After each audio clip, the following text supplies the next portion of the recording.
Pour comprendre l'intérêt de Trello, voici quelques exemples. Alors vous les avez à l'accueil, par exemple un modèle conduite de projet. Voici ce qu'on appelle un tableau. Vous voyez que ce tableau est constitué de différentes cartes qui correspondent à un projet que nous allons mener avec une équipe. Donc, à l'intérieur de ces cartes, vous avez des listes. Ici, une liste où on a attribué cette tâche, écrire une première ébauche des emails à des membres de l'équipe et où on leur a donné une date limite de réalisation, entre autres, puisque vous voyez qu'on peut également, à l'intérieur de ces listes, placer des éléments avec des vidéos, avec des dessins, avec des fichiers joints ou toutes ces possibilités.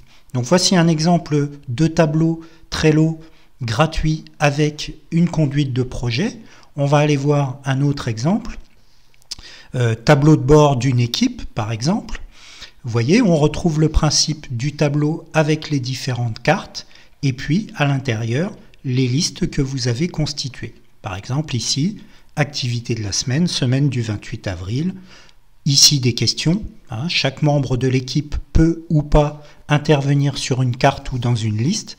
Et vous voyez ici qu'il y a quelqu'un qui a posé une question sur où puis-je trouver les ressources de design.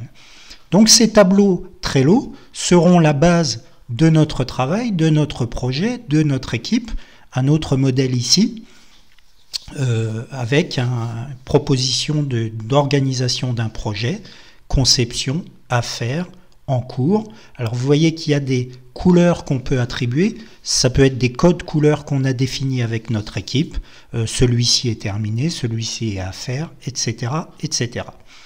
Voilà le principe de Trello. Un autre outil que je souhaite vous montrer, c'est l'outil, alors je crois qu'il est dans conduite de projet par exemple, l'outil calendrier. On peut très bien partir pour réaliser notre tableau également d'un calendrier sur lequel je vais pouvoir affecter des tâches, des listes, etc.